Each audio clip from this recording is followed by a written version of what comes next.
Good morning, everybody, and welcome to another episode of Coffee and Tea with AARP Connecticut, our biweekly conversation in which AARP staff and volunteers talk to decision makers about policies and programs that are of interest to older residents. My name is John Erlingheuser, and I'm the Senior Director of Advocacy and Community Outreach here at AARP Connecticut. And I'm very pleased to be joined today by one of our great AARP Connecticut volunteers, Jim O'Brien. So, Jim, thanks for being with us again this morning. And why don't you tell a little bit about, tell the folks watching a little bit about yourself, your background, what you do for AARP. Thank you, John. Good to see you. I have been volunteer with AARP for about 15 years now, and mostly in advocacy. Before I volunteered with AARP, I was an advocate for teachers in Connecticut. I did that and enjoyed it as my career.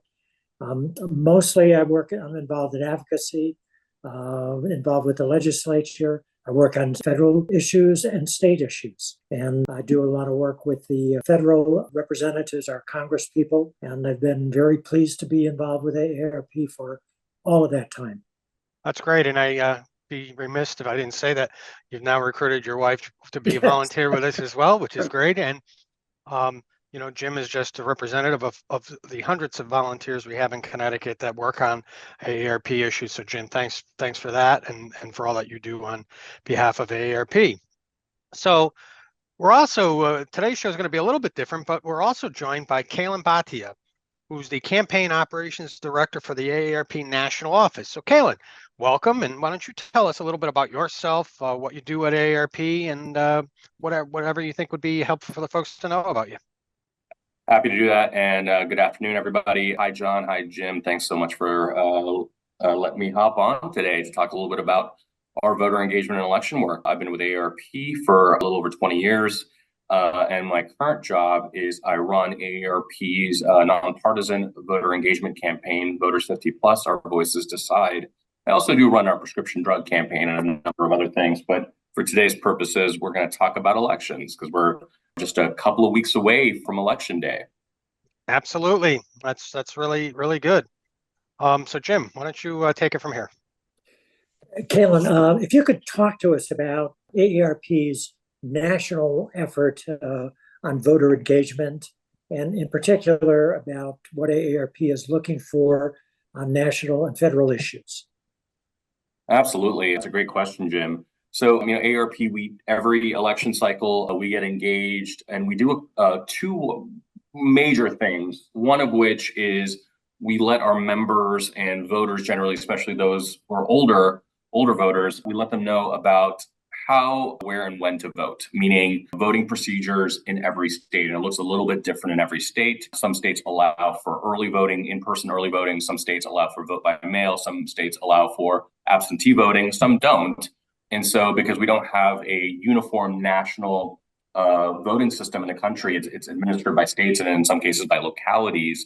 We put a lot of time, energy, and effort into letting our members and voters know just exactly when some deadlines are coming up, registration deadlines, early vote deadlines, sending out reminders and things like that. So that's kind of the public service part of our voter engagement work. It's what I call the wise friend aspect of the work.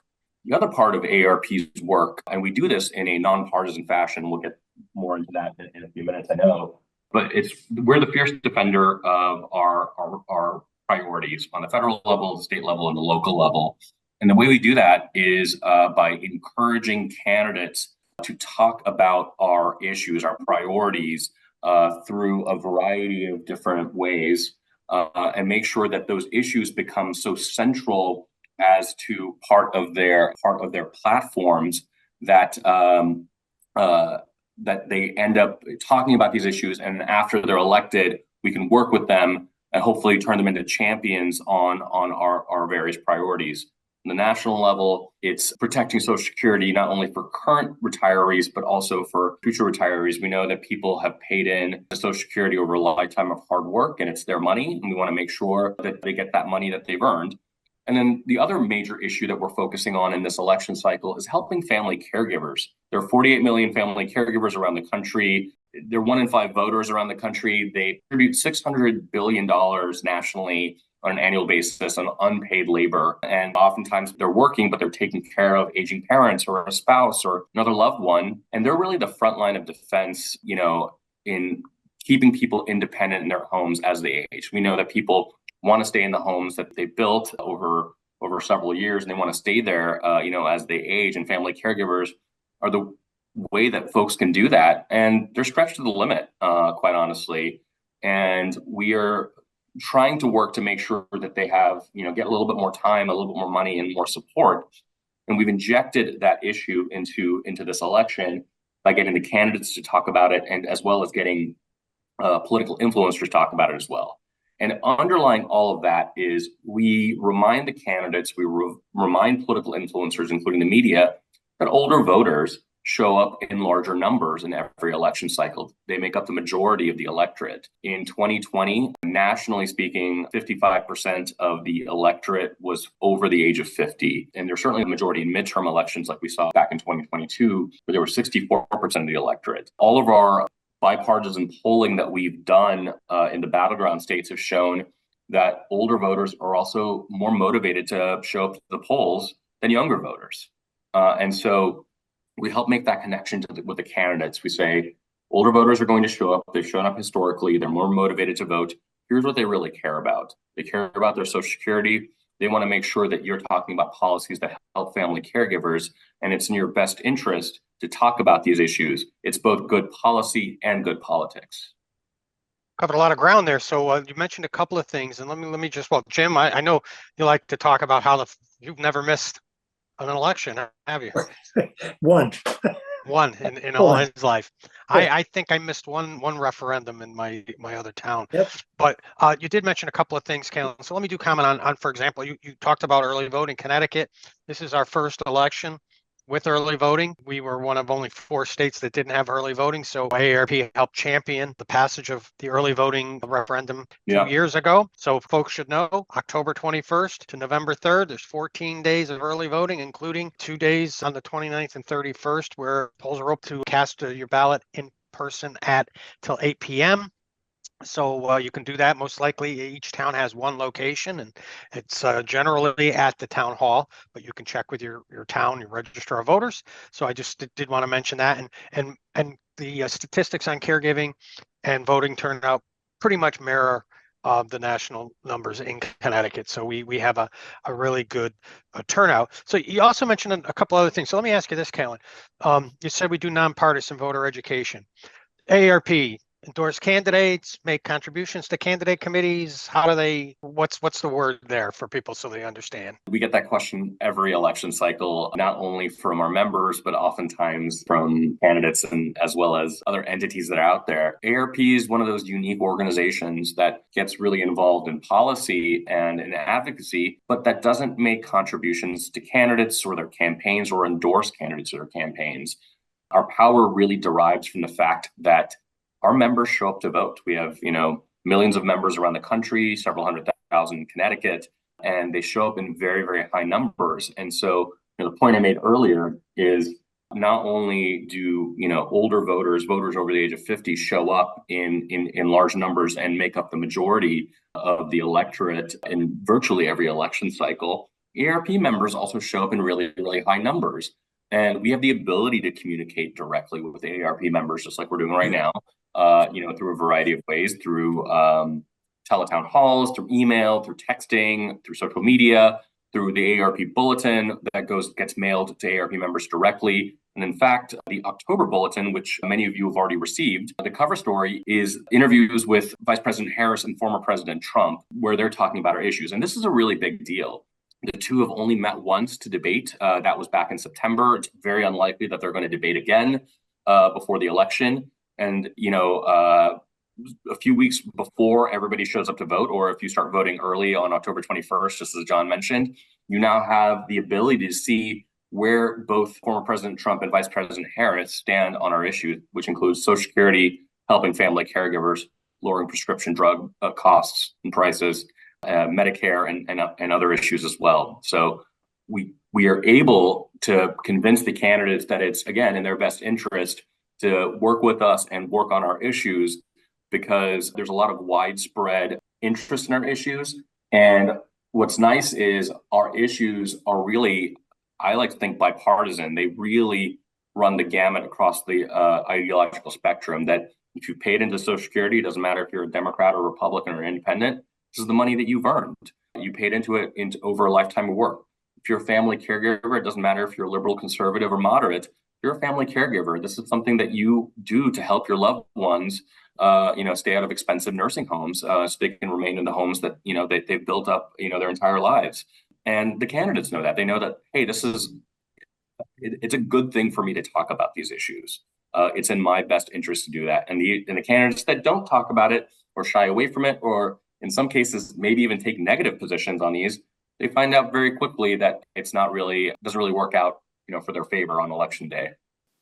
Yeah, that's some important stuff. So Jim, Khelan's told us a little bit about what's happening nationally and the national perspective and so forth. So you're one of our great volunteer leaders and do champion the elections work. So what kinds of activities and things are the volunteers in Connecticut doing to engage both the voters and the candidates? We've been doing a number of things and looking forward to continue those and add things to it. And voter engagement is one of the first things. And we're focusing principally on 50 plus voters, convincing them that their votes are very, very important, that because of the numbers of 50 plus voters that come out, their vote is critically important in this upcoming election. We've reached out to candidates and everybody running for federal office and to try and get together with them. Many of them we sat down with and had conversations with and asked them about their positions on working and improving Social Security so that we're not going to get hit in after 2032. We want to know if they're willing to work with the opposite party and we want to know if they're able to work on caregiving and help improve caregiving for Americans. And then we let our members know what the candidates think. It doesn't matter what they think, but we're telling our members what these candidates are telling us about their positions on these issues. We're also reaching out online to our members and others about teletown halls and collect information and provide information to folks who participate in the teletown halls. We're doing a lot of activities in person at, for example, the Bridgeport Zoo. We go there. We're going to Mystic, the Seaport and the Aquarium, to invite members and others to attend. We engage them in efforts to realize the importance of how important Social Security and caregiving are in the upcoming election. And those are some of the things we're doing, and we continue to push out and reach members and reach candidates to make sure that everybody understands the importance of those two principal issues. And in state, we are letting the expanded ability to absentee vote in Connecticut, and that's going to be an important ballot question. Yeah, so lots of activity happening, and we're really the volunteers are really getting out there. And I should also mention that we have one of the marquee congressional races, Connecticut's 5th congressional district, with Congressman Johanna Hayes in a rematch with former State Senator George Logan. And tomorrow, on the Friday the 18th at 10 a.m., we're going to be doing a telephone town hall forum with both candidates together jointly, and you'll be able to come right back to our Facebook channel and watch that stream for those of you that are interested in that. So it'd be great to ask them the questions about Social Security and caregiving. So lots happening there. So Jim, I'm going to ask you one more thing too, because I know Khelan mentioned how we have all these great resources about the who, what, where, when, why, and how of voting. Where could people in Connecticut go to get that information? If they want to know the dates and times of early voting, and they want to know how they can vote absentee ballot, anything like that, where do they go? Great place to go. www.aarp.org/CT votes. And that's a great site. I mean, we've gotten compliments from the Secretary of State about the site. I know we did a telephone town hall with our Secretary of State, Stephanie Thomas, last month. and we talked about the site and what a great resource it is. So, Khelan, before we wrap it up, what else do you think it would be important for our viewers to hear about the issues, about the stats, about our voter engagement campaign? What's important? So one, voting is very important. I want to underscore that. And, Jim did a really nice job mentioning that, as well as giving a resource. John, you mentioned it as well. And really glad to hear about the Teletown Hall in the 5th Congressional District. A lot of people nationally are kind of focused on the presidential race, which they should be. But, we have a lot of other races as well around the country.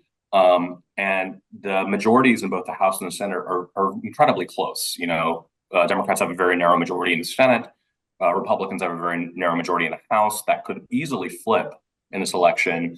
And the last couple of presidential elections, in the battleground states, it was only thousands of votes that really kind of separated who won. And so I firmly believe every vote counts. And the election is going to be very close, I think, once again. And the one constant in an election are the voters. And the voters that show up regularly and hold candidates accountable to talk about the issues, they're the ones who are going to really make a difference. And I firmly believe, voters in Connecticut will do that in the 5th Congressional District, but also in the entire state, as well as, voters, older voters, especially in places like Arizona and Georgia and North Carolina and Pennsylvania, Michigan, Wisconsin, Nevada, just to name a few states, but also, our members in Ohio and Montana, for some of the Senate races as well. I'm always astounded by the fact that this is going back in 2017, which was an off-year election for most states, but Virginia, which is very close to where I live, they have gubernatorial elections on an odd year, and they have state legislative elections on an odd year. And control of the House of Delegates in Virginia came down to one vote, one person voting. And that's the difference between certain policies passing and some not.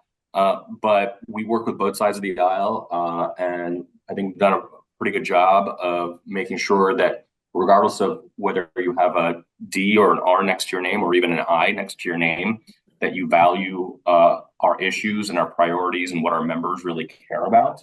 And so regardless of who wins, I feel good that we are continuing to advance the work of our members and of our constituency, regardless of which party takes control of the White House or the U.S. House or the U.S. Senate.